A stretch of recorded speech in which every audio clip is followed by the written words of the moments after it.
Ben Çerkes Hareketi Eş Başkanıyım. Reyhanlıyım. İsmim Tarık Topçu. Hatko Şamis Mahallası ile yazıyorum. Ben de bir zamanlar bütün Kuzey Kafkasya halklarının Çerkes olduklarına inanıyor, mevcut yapıyı savunuyorum.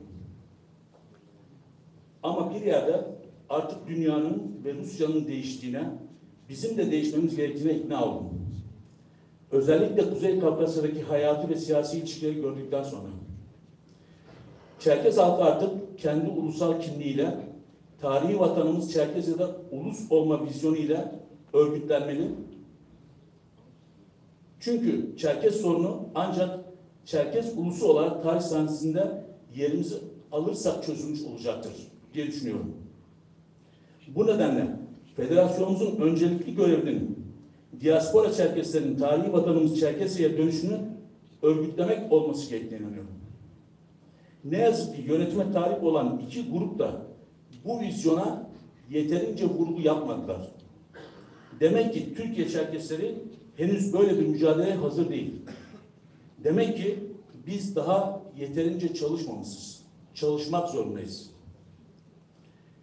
Bu kim seçilirse seçilsin, bizim şu veya bu konuda muhalif olacağımız bazı söylemleri ve eylemleri eleştireceğimiz anlamına geliyor. Ama şunun da bilinmesini istiyorum. Kaffet bizim 40 yıllık birikimimiz, evimizdir. Ona zarar vermek, bölmek, parçalamak gibi bir niyetimiz hiçbir zaman olmadı, gelecekte de olmayacak. Ve kazanacak ekibe vizyonumuzla çelişmeden elimizden gelen desteği vereceğimize söz veriyoruz.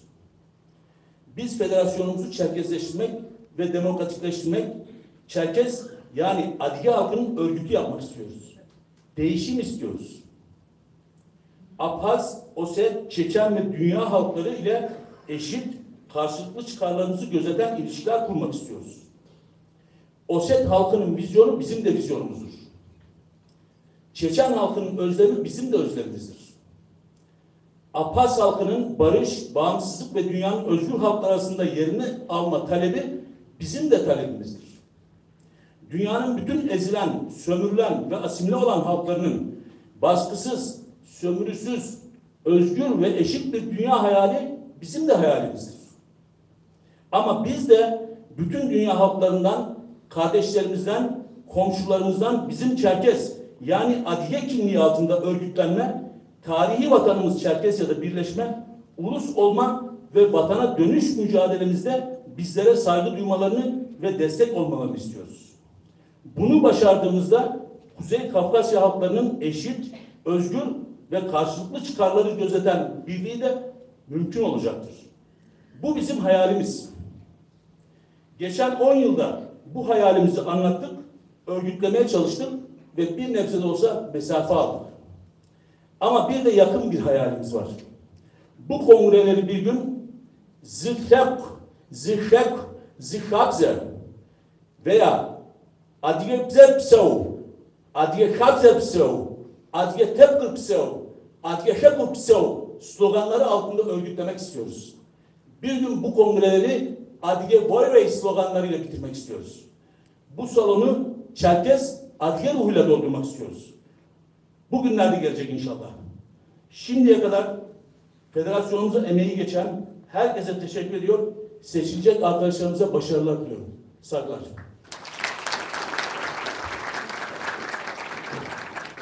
Teşekkür ederiz. Fatih Bozkurt.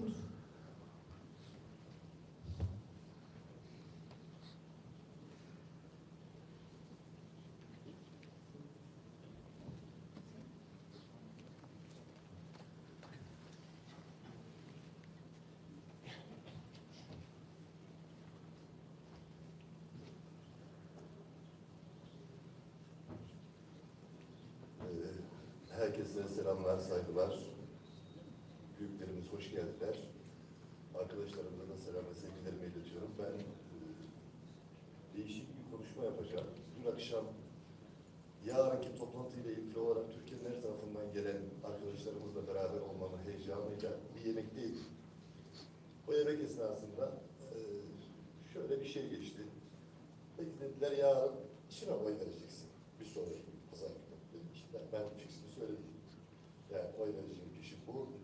nedenleri bu. Yemek yedik. Yani gayet de iyi geçti. Sonra arkasından orada şu tip konuşmalar geçti. Farklı bir grup, yani biz acaba dediler, işte sonuç sanki belli gibi falan. Nereden anlıyorsunuz bu sonucu? Ne yapıyorsunuz falan. Ondan sonra ama işte yıllardır geleneksel olarak böyle statikocu bir grup var. Bir grup tarafından yönetiliyor, baskı yapılıyor falan. Dedim ki yani bunlar gerçekçi değil. Çok da doğru da değil. İlk baştan yapılan bütün konuşmaları dikkatli dinledim. Şunu gördüm. Herkes Kafka'da eleştiriyor. Kafka'da bir dönemler ben de görevim bulundum. Ve zorluklarından bilen yaşayan bir insan. Derdim bunu paylaşırken iyi bir şeyler de gördüm. Ve heyecanlandım. Hakikaten iyi bir şeyler gördüm. Eleştirilerin ötesinde. Dün akşamcı bu eleştirileri yapan arkadaşlar biraz önce benim yanıma birisi geldi. Ve bana bir tane broşür verdi. Çok hoşuma gitti. Dedikleri gibi değil. O statikocular da artık Kafka yönetiyor. Bir şeyler değişiyor. Bu broşürde Yıldız Hanım'a muhalif olan genç arkadaşlar, ben kim oldukları isimlerin büyük bir kısmı değil. Dikkatlice okudum broşürü. Emek sarf etmişler. 4 sayfalarmış. Ve şu ana kadarki yapılan eleştirileri Sayın Bağır dedi ki oturum izniyle ilgili olarak sıkıntılarımız var. Ondan önceki bir arkadaşımız dedi ki derneklerde kurumsal yapıyla ilgili olarak sıkıntımız var. Sayın Şanlar dedi ki biraz önce yani yine bir sıkıntılarımız var. Detaylıca çok konuşulan. Burada onların hepsinin başlıklarını gördüm. Bir iki tanesini okumak isterim size. Birisinin reklamını yapmak için değil. O eleştirileri yapanlar hazırlanmışlar, emek sarf etmişler, iyi bir şeyler yapmışlar, vizyon demişler, misyon demişler, temel ilkelerimiz neler demişler, hedeflediğiniz kurumsal yapının özellikleri ne demişler, bir şeyler yazmışlar burada. Güçlü yönetim için, şeffaf yönetim için, kurumsal yaklaşım için, dinamik yapı için, tüzük çalışmaları için, ki tüzükte eksiklik var dedi konuşuyoruz. Devam etmek istemiyorum ve arkasından en son Sayın Bal'ın ve Sayın Şanver'in sıkıntıda olduğu, benim de birebir olduğu ana vatanla ilişkiler konusunda dünya kadar bir maddeler yazmışlar.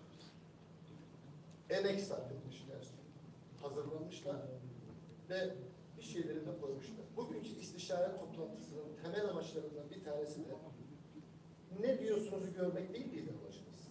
Yani adaylardan ne istiyoruz? Neler yapacaksınız, neyi değiştireceksiniz? Ben mevcut başkanımızın da çok detaylı bir çalışma içerisinde olduğunu biliyorum. İçindeyim de. Ama bu yeni arkadaşlarım da bu hazırlıklarından dolayı bu ve her şeyi yazılı doküman haline getirip de biz hazırız diyebildikleri için, böyle bir statikonun da artık kırıldığını gördüğüm için ve bir şeylerin de değiştiğini hissettiğim için herkese çok teşekkür ederim.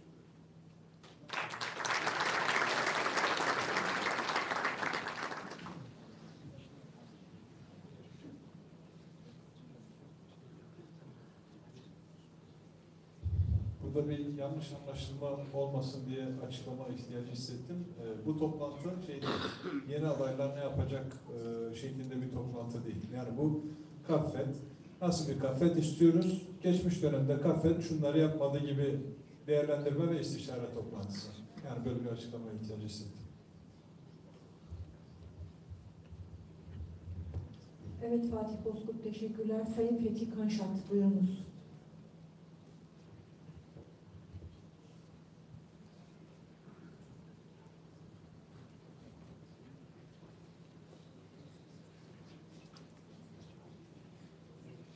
Herkese selamlar.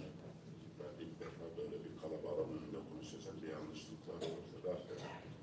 Ben farklı bir konuya değinmek istiyorum. Herkes Kaffet'in yapacağı şeylerle ilgili konuşmalar yapıyor. Benim düşüncem ise yıllardan beri savunduğum nüfus planlamasının yapılması. Bu konu üzerinde Kaffet'e gelecek yönetimdeki arkadaşların çalışma yapması gerekir. Hemen hemen her dönem toplantısında Geliyoruz hep aynı isimler sayabilirim. Normalde biz şu an burayı 500 kişiyle doldurmamız lazım. Doldurabilmemiz için de nüfusa ihtiyacımız var. Bu konuda evlenen insanlara yardımlar yapılabilir. Putin'in yaptığı gibi bir çocuğa 50 bin ruble, ikinci çocuğa 100 bin, üçüncü çocuğa 150 bin ruble yardım sözü veriyor. Bu konuda herkesin duyarlı olması gerektiğine inanıyorum. Evlenen insanların mutlaka çocuk yapmaları hususunda telkinlerde bulunulması gerektiğine inanan insan. İkincisi ise Maykop'ta Kadfe'nin önemli günlerde, önemli toplantılarda, önemli bayramlarında bir tebrik dahi gönderilmediği bazı konularda sık sık eleştiri konusu oldu. Bu konuda biraz daha duyarlı olunursa daha iyi olur diye düşünüyorum. Sonra yaparız. Ya eleştiriler olduğu için söylüyorum.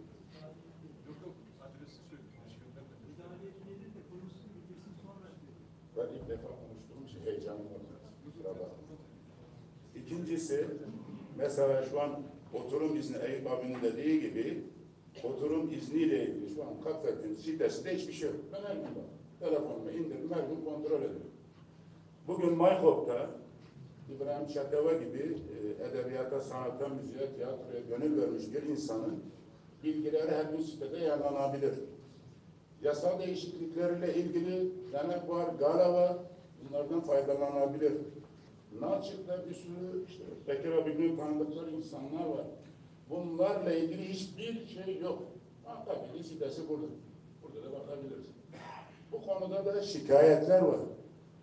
Mutlaka Kafkasya'da, Maykop'ta, Nalçık'ta olan değişikliklerin günü gününe bildirilmesi gerekiyor. İkincisi, bütün dernek şubeleri bir muhabir gibi kullanılabilir.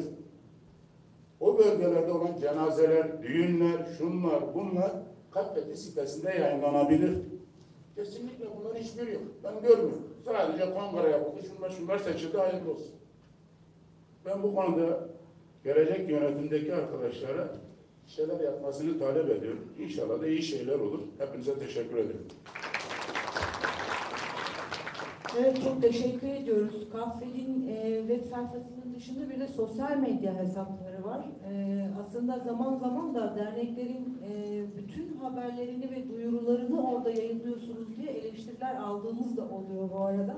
Ama elbette yönetim kurullarının görevi dengeyi bulmak ve eleştirileri dinlemek.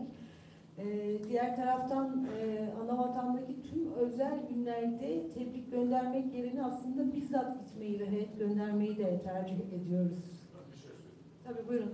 İbrahim Çataman Partisi'nde otururken o zaman ne günü? Yine dönüş günüydü. Herhangi kayada bilebilir miyim? Bizzat Abdullah Başkan'ı arıyor. Hase Başkanı. Sen bizim adımıza bir yazı yaz. Orada okursun. Ya Kadfet bir yönetici göndermeyi çok mu şey? Şimdi Anavatan'daki tüm özel günlerde gitmeye gayret ediyoruz. Onu anlatmaya çalışıyorum. Peki, siz görüşlerinizi paylaştınız. Burada biz gündemi açarken bir savunma makamı olmadığımızı da söyledik. Bu nedenle ben birebir cevap vermeyeceğim. Teşekkür ediyoruz. Ama bu konuda ben yine yarın göreve gelecek olan arkadaşların yaptıklarını daha iyi ifade etme noktasında dikkatli çalışmaları yönünde bir not aldıklarını tahmin ediyorum.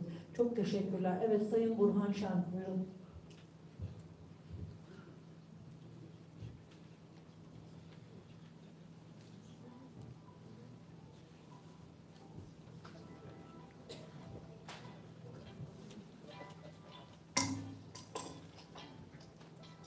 Sayın Divan Başkanımız, Sayın Genel Başkanım, geçmiş genel başkanlarımız ve yönetim kurulu üyeleri, delegeler ve bütün soydaşlarımız, hepinizi saygıyla selamlıyorum. En başta bizler dışarıda birbirimize herhangi bir zorluk yaşamda olsa hemen yardımına koşacak kişileriz. Ama genel kurullarda ne oluyorsa veya sosyal medyada ne oluyorsa birbirlerine sert hitaplar oluyor. Hatta bizimle aynı fikirde olan arkadaşlar da yapıyorlar. Ben en sonda olacağını söyleyeyim. Bugün değişim hareketi için çok erken. Son sözümü söyleyeyim en başta. Öncelikle kişiselliğe getirmek istemiyorum ama Tarık'cığım, Celil yanında mı, burada mı? Yanında değil. Değil. Peki. Bazı şeyleri dışarıda konuşacağız ama bu konuyu geçelim. Hibrit bir Çerkezlik olamaz. Sadece onu söylemek istiyorum.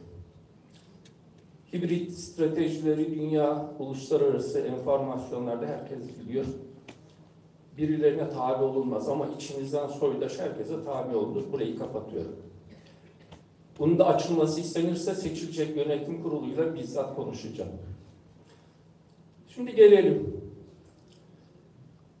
1961 yılında herkes Zihin Rıza kurdu zannediyor Ankara Derneği. Çünkü Kaffet'in kurucu olgusudur Ankara Derneği. Çok kıymetlidir. Kaffet daha kıymetlidir. 91'de de DÇP'yi kurmuştur. Dünya Çerkez Birliği'ni kurmuştur. Çerkezci olsun, Çerkez olalım diyenler Kaffet'i bütün geçmişiyle tenkit ederken bir kere Çerkez Birliği kurduğunu unutmasınlar. Ama Kafkasyalıyız derken burada dünya değişti, küresel bir hakimiyet var, emperyalizm var. Bunlara karşıyız ama içinde de yaşamak zorundayız. Bu değişim sırasında eski Sovyetler Birliği yok. Yeni Rusya Federasyonu var. Avrupa Birliği üyesi. Bizim ana vatanımızda, özlem içinde olduğumuz vatana dönüş içinde olmak hazırlıkları içinde 40 senedir, hatta 50 senedir olan biz Çerkezler bunu görmeliyiz. Uluslararası kanunlara göre hareket edeceğiz. Avrupa Birliği 20. dönem raporu var Türkiye'ye. Rusya'ya 17. dönem raporu var. Devamlı yağmur gibi geliyor. Diyor ki halkların özlemi olan bir dünya diyor. Hala biz Avrupa Birliği'ni algılamadık. Bizim topraklarımız şu anda Avrupa Birliği'nde. Onun bütünlüğünü de bozamayız, birleştirici de olamayız. Sadece federatif bir yaşam içinde olabiliriz. İleride toplanır da eğer Rusya'yı, Türkiye'yi, Avrupa Birliği dönem başkanlarını ikna edebilirsek Avrupa üyesi, o zaman şekline göre herhangi bir cumhuriyet olabiliriz. Biz federeyiz orada. Bu mevcudiyeti yaşatmak için tartışmalar değil. Acilen Kaffet'in seçilecek yönetimi bir Avrupa Birliği komisyonu kurmalı. Anadolu diasporası, biz Türkler mevcut hükümetlerden şunu istemeliyiz. Bizim de Avrupa Birliği'nde bir Çerkez temsilcimizi taşıyın. Rusya Federasyonu'ndan aynı isteği yapmalıyız. Avrupa Birliği sınırları içinde olan İsrail'den aynı isteği yapma zorundayız. Şimdi neticede fazla uzatmadan akıl vermek değil ama mevcudiyete girelim. Ben gerçekten demokrat, deneyimli, dinamik ve duyarlı bir yönetim istiyorum. 4D teorisi güzel bir proje. Ve değişim deyince neye karşısınız? Değişim deyince demokratlığa karşısınız. Biz Çerkezler en demokratik toplumuz, her şeyde ifade edebiliyoruz. Ve arkadan konuşmuyoruz. Konuşanlar haynape durumundadır, kabze dışındadır. Demokratlık deyince Hikmet Aslanoğlu'nun gizli kurdurduğu 1961 ihtilalinden sonra bir 7 kişi seçtiği Zihin Hazal'ın başkan olduğu bir yapıdan geliyoruz.